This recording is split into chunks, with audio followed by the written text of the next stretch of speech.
bama to fuego. Yeah, suena a mí to fuego. Apoye bama to fuego. Solo máquina que to fuego. Tu bama fuego. Yeah, suena a mí to fuego. Fuego. Iluma farane resure du la reli mayala inondio na emiriga rumane na resana bama nesanadi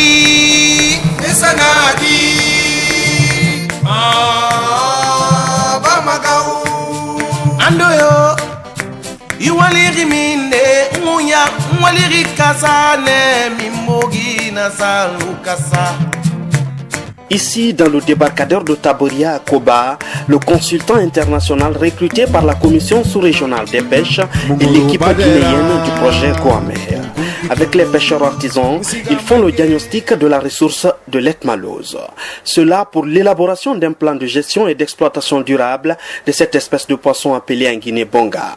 L'Etmalose ou bonga est un poisson commun au pays de la côte ouest africaine.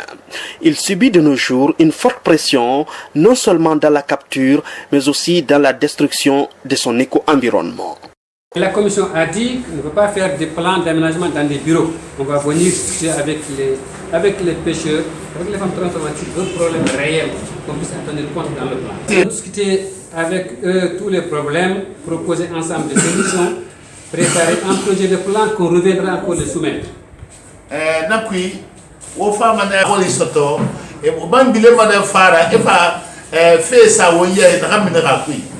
Ils sont d'accord sur les propositions. On va demander à l'État de l'officialiser de façon officielle. Donc, on m'a salé dans la base. Hasali, et dans la satine, et quand il y a la tête, on a la satine, et femme, il y a la fille de Mangasaïma, alors on a semblé filer d'un problème. Pour aller vendre ailleurs, ils ont besoin de quoi? Au besoin, c'est ma voix, ça va y avoir un cigare. Akan samati Kindia, akan samati Kore, nyateri. Alors, muta na makiana.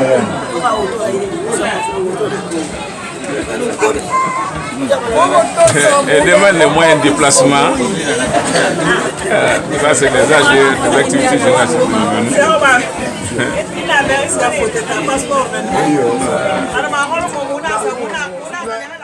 Il y a quelques années, avec des filets de 12 mètres pour la profondeur et un maillage variant entre 25 et 40 mm, comme le recommande le code des pêches, les pêcheurs artisans capturaient l'Etmalose en qualité et en quantité. De nos jours, cette possibilité est quasiment inexistante. La population de cette espèce se raréfie. Si on prend l'exemple dans les années 80, on sortait pour 3 heures de temps, on a du poisson, la barque remplie, on débarque sur le même port. Maintenant, il faut aller pour 1 jour, 2 jours pour avoir du poisson. Donc cela veut dire que la ressource est en train de finir. Donc il faut aménager, il faut gérer la ressource pour ne pas qu'elle disparaisse totalement de nos jours. Il y a le temps passé, on met 30 litres de saumon dans le Kessebo. Pour aller derrière le Bongolo ici, on attrape beaucoup de taille. Mais maintenant, pas facile encore. Pas facile encore. Maintenant, on prend 60 litres par Kessebo. Mais quand même encore, on peut pas rater ça beaucoup. Sauf c'est 200 kg ou 250 kg quand on pêche.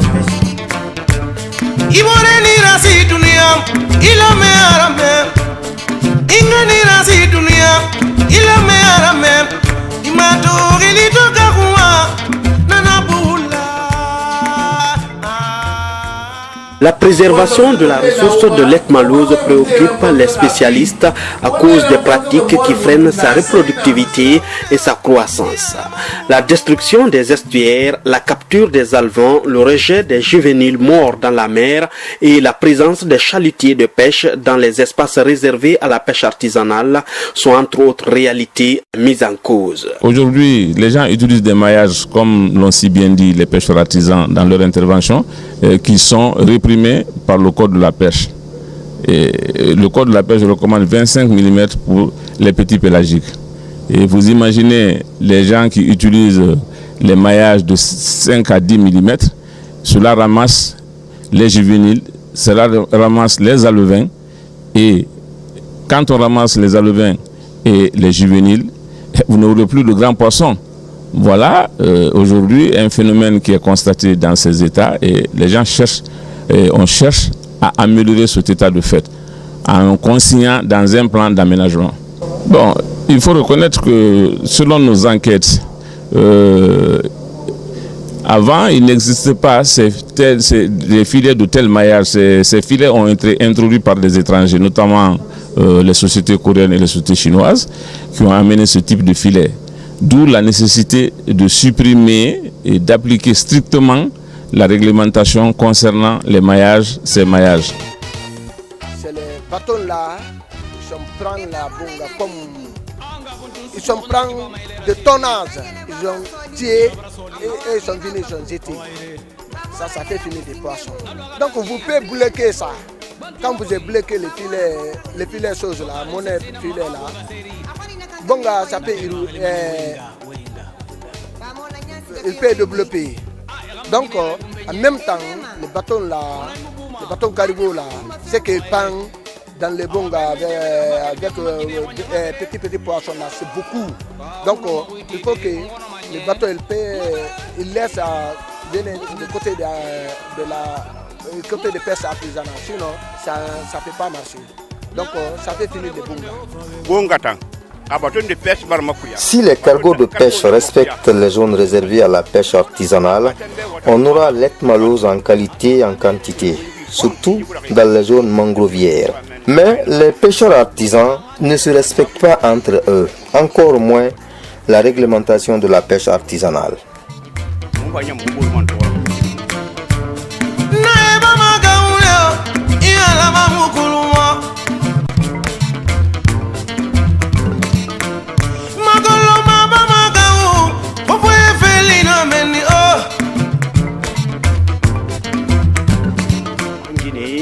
Beaucoup de pêcheurs artisans utilisent les monofilaments, filets en crin, pourtant interdits par le code des pêches du pays. Malgré les énormes risques que ces filets représentent pour l'environnement marin, les pêcheurs aussi les estiment inadaptés pour la capture de l'ethmalose en parfait état.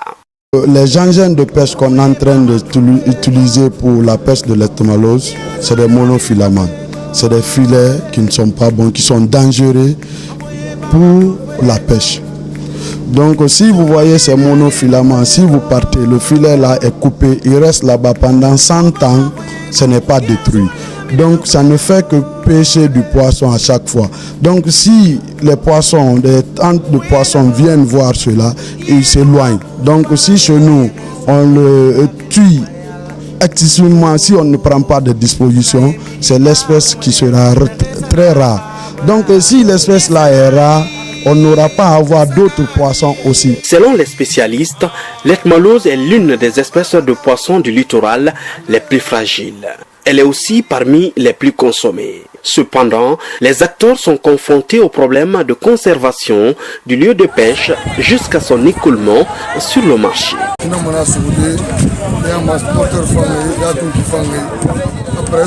Il est très facile de pêcher le bonga si tu as un bon moteur et venir et vendre aux fumeuses et avec une bonne marge de bénéfice.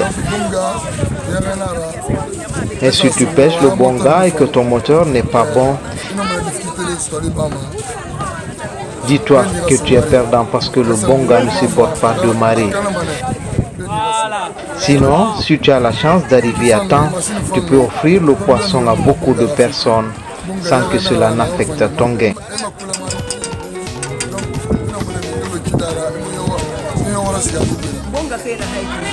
Dans cette affaire de bonga-là, il y a trop de difficultés, mais on n'a pas le choix parce que la survie de nos familles en dépend.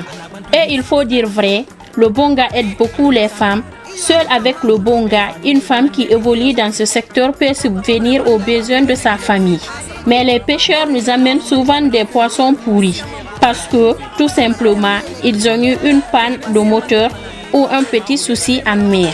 Si on achète ces poissons et qu'on ne trouve pas la glace, pour conserver ces poissons, c'est une perte énorme. Malheureusement, on n'a pas aussi de chambre froide. Par exemple, la conservation.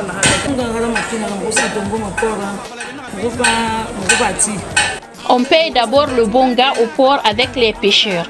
Parfois, Certains poissons sont en état de détérioration. Si tu payes ça, avant de les entretenir et de les mettre sur le feu pour le fumage, souvent tu n'obtiens presque rien. Tout simplement parce que les poissons ne sont pas arrivés au bon moment. Nous n'avons pas aussi de bons fumoirs et un magasin de stockage. Le peu de bonga qu'on arrive à fumer, on l'envoie à Conakry. Mais le transport est un énorme problème. Des fois, nos produits périssent en route à cause des pannes.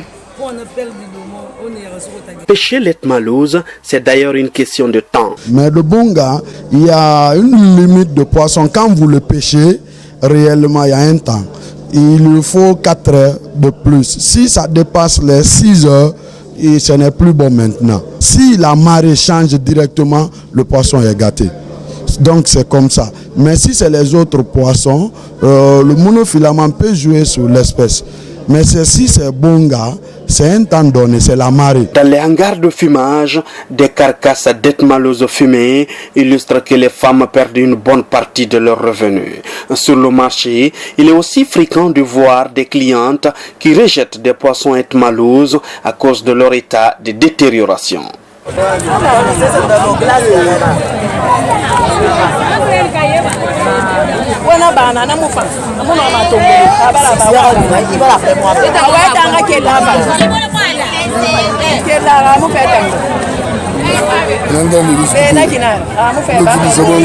Face à la rareté de la population de l'Etmalouse de grande taille, l'éloignement des zones de pêche de cette espèce, notamment des acteurs de la pêche artisanale, proposent le maintien et surtout le prolongement du repos biologique de 2 à 3 mois.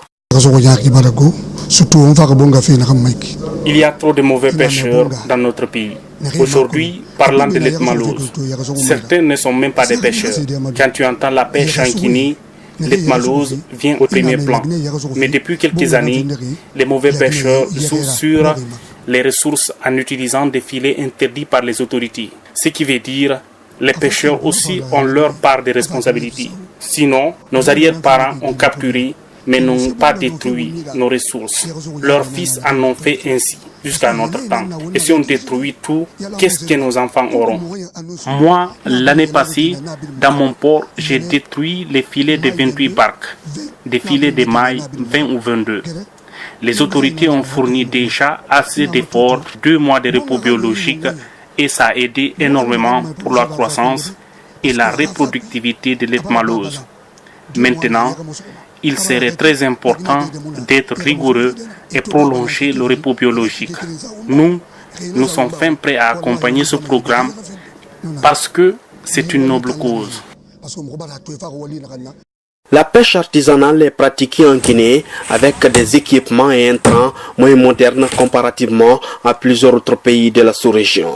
L'importation des moteurs est aussi monopolisée selon les pêcheurs, ce qui provoque du coup une cherté sans précédent de ce matériel indispensable pour les pêcheurs de l'Etmalouse. Quand nous avons vu ce projet sur le terrain, on commence à comprendre que vraiment que le problème de l'Etmalouse va encore se renaître parce que c'est cette pêche-là que nous connaissons. Nous avons commencé la pêche avec ça, l'Etmalouse. Bon, en ce qui concerne les difficultés, il s'agit de problèmes de moteur. Le moteur d'une puissance forte, tel que le 40 chevaux. Mais évidemment, nous avons besoin aussi des 15 chevaux. Mais vous savez que l'Etmalouse ne prend qu'une seule marée. Si c'est des trucs techniques que vraiment vous, les cadres, ne connaissent pas, mais nous, on connaît, c'est pourquoi on a exigé à ce que le 40 soit là. Donc, si vous pêchez et que vous n'avez pas à avoir un moteur puissant, le produit risque de pourrir avec vous. Donc, voilà un peu pourquoi nous avons besoin de 40 chevaux. Mais aussi des filets de bonne qualité. Le maillage de 30 à 35 jusqu'à 45 pour l'Etmalouse. C'est ce que nous avons connu. Et aussi encore les multifilaments. Les multifilaments, quand on dit crin, tout le monde connaît que vraiment le crin, on doit se débarrasser de cela parce que c'est quelque chose qui est interdit dans la sous-région. Ça ne s'utilise que la Guinée seulement, présentement. Donc nous aussi, nous connaissons effectivement le danger de ce filet-là. Donc nous demandons à ce que l'État nous envoie des filets multifilaments nylon, mais encore que le filet soit encore subventionné. Nous avons écrit à l'État de nous aider à détaxer le carburant, voire même si ils ont des problèmes. Nous qui sommes les professionnels, nous on comprend comment nous allons sécuriser cela. Ça veut dire quoi? On va demander à l'État de colorer le carburant et en même temps de donner l'huile à 2 temps. Parce que quand vous colorez et que vous lui donnez de l'huile à 2 temps, aucun véhicule n'aura maintenant la chance d'utiliser ce carburant-là. Mais en Guinée, les pêcheurs artisans utilisent généralement des barques en bois pour leur activité de pêche en mer. Seulement, cette option est aujourd'hui risquée avec des accidents que cela représente et une capacité faible de transport. Comme vous le voyez derrière moi, nos barques sont toutes en bois. Mais si on a une autre alternative que les barques en bois, ça serait vraiment meilleur pour notre sécurité et notre productivité. Comme par exemple les barques en fibre de verre, parce que vous n'êtes pas sans savoir qu'on peut rester en mer et la barque se perd et un accident s'ensuit. Masama fala nambe mugangoye barakiri kasa munguru badera munkunkitungu musiga mange munguru kasa munguru badera ando waligina badera. Sur le littoral guinéen, du port de pêche de Taboria au port de pêche de Kamsar en passant par Khendiadi, Koukoudé et Tonifilidi, l'expert de la commission sous-régionale des pêches, Mika Diop, l'équipe locale du programme Guamer, les pêcheurs artisans ont pu identifier les maux qui menacent la ressource de l'Etmalouse. Nous avons discuté avec les pêcheurs qui nous ont dit le problème en résumé, ils ont un problème donc de moteurs qui sont chers, d'engins de pêche aussi qui sont assez chers. Ce qui fait que la pêche n'est pas très rentable aujourd'hui.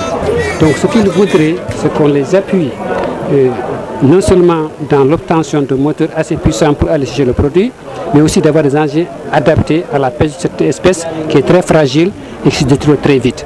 Et en ce sens aussi, les gens ont besoin de fabriques de glace, ont besoin de chambres froides pour conserver le produit, pour pouvoir le vendre dans une bonne qualité d'hygiène. En ce qui concerne les femmes transformatrices, elles ont posé le problème de microcrédit pour pouvoir accéder aux finances et pouvoir payer le produit aux pêcheurs. Et aussi le produit fumé, qu'ils puissent le vendre beaucoup plus loin. Ils veulent intégrer toute la filière de l'Etmalouse. Parce qu'il y a des intermédiaires qui viennent prendre leurs produits, qui utilisent comme les esclaves de travail et qui vont gagner plus sur leur dos. Donc ils voudraient que cette situation change. Ils ont aussi pouvoir conserver leurs produits pour ne pas perdre de l'argent, parce que sinon ils vont payer un produit aujourd'hui, ils détruisent très vite et ils perdent de l'argent. Donc globalement, ils ont toutes nos doléances, nous les avons recueillies et nous avons discuté avec eux quelles sont les mesures correctives qu'on va prendre et nous posons ça dans un plan d'aménagement, dans un projet de plan d'aménagement qu'on reviendra encore leur soumettre avant que ce soit officiellement adopté.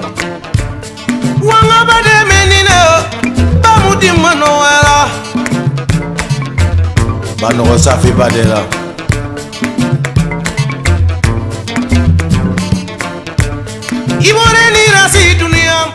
24 heures après la région de Boké, l'équipe de la commission sous-régionale des pêches en séjour de travail en Guinée s'entretient avec les acteurs de la pêche artisanale et les responsables de ce département ici à Conakry.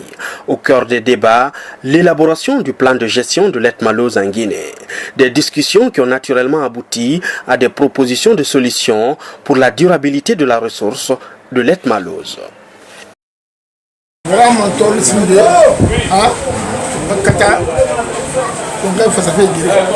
La première chose à faire, c'est d'abord lutter contre les monofilaments crins. Ils sont d'ailleurs interdits par le code de pêche de notre pays.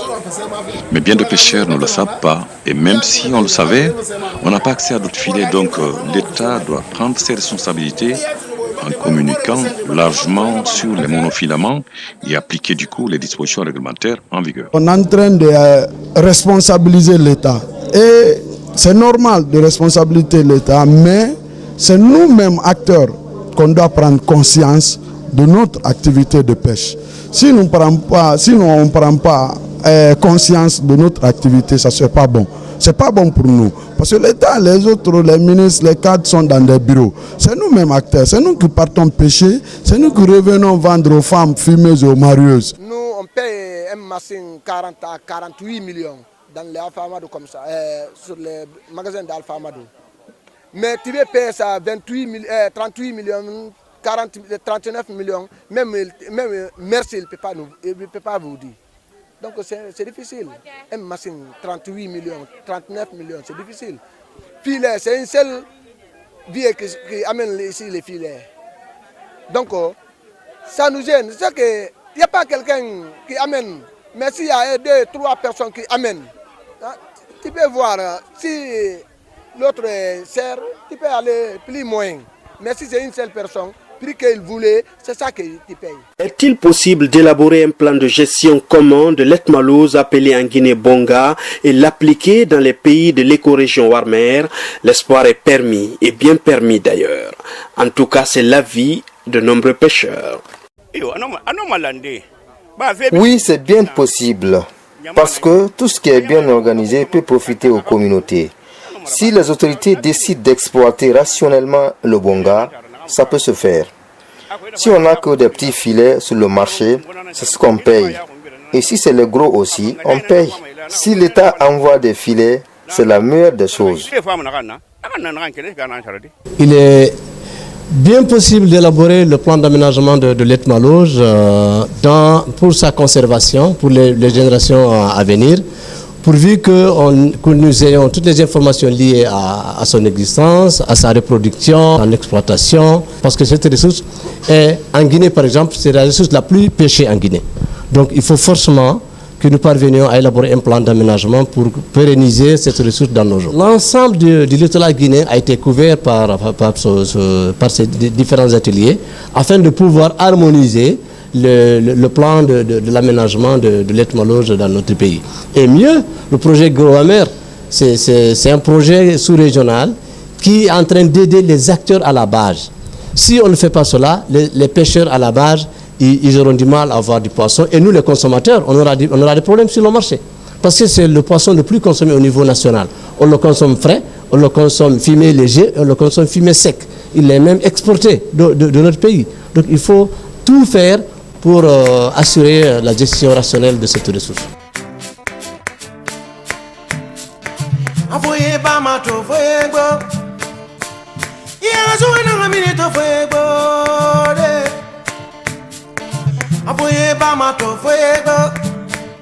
Avec cette approche participative, la Commission sous-régionale des pêches, avec l'appui financier du projet Groamer, espère impliquer les autorités dans la préservation de l'Etmaloz et garantir la sécurité alimentaire sur le littoral ouest africain. L'objectif aujourd'hui que nous visons par ce plan d'aménagement, c'est parce que d'abord les petits pélagiques constituent un peu l'espèce assurant la sécurité alimentaire des populations.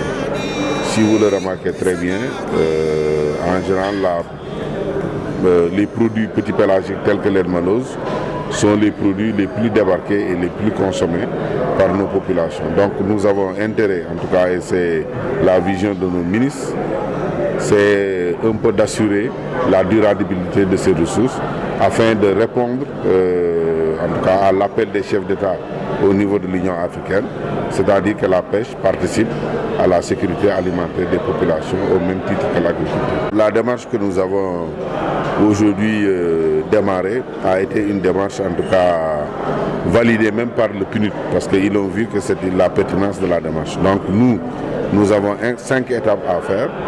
La première étape a été le diagnostic pour voir l'état de la ressource en petit pélagique tel que l'Etmaloz. Ensuite, nous avons défini, nous sommes convenus d'une stratégie sous-régionale de surveillance des pêches.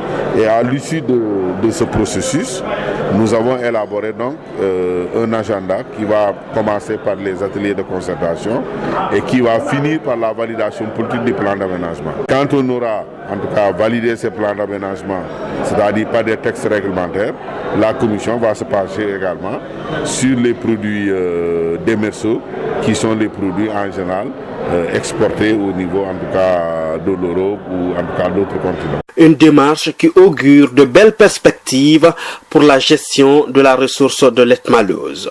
Les autorités guinéennes réaffirment leur soutien au projet. Sans plan d'élaboration, on ne peut pas mener les activités.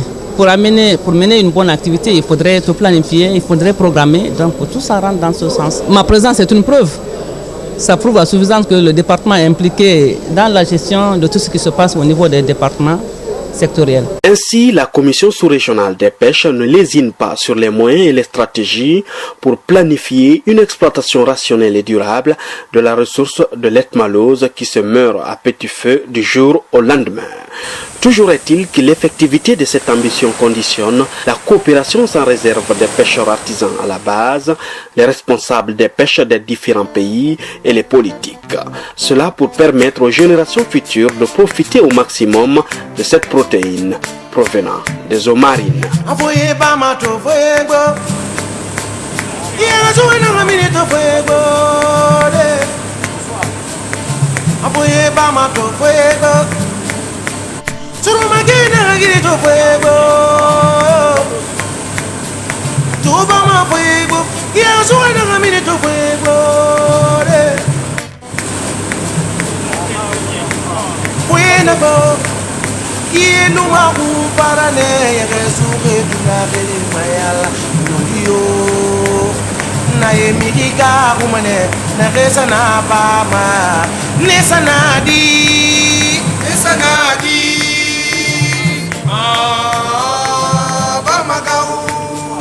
Andoyo, iwaliri minde, munya, mwaliri kasane, mimogi na salukasa.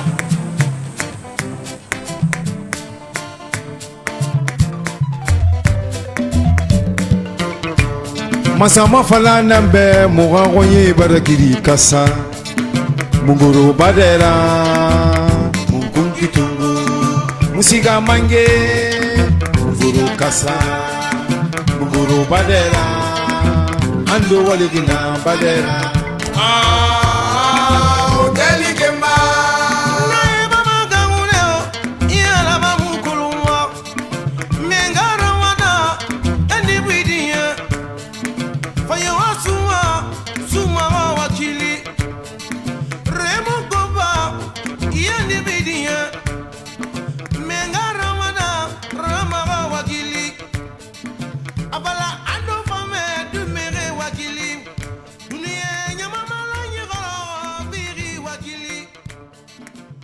Dine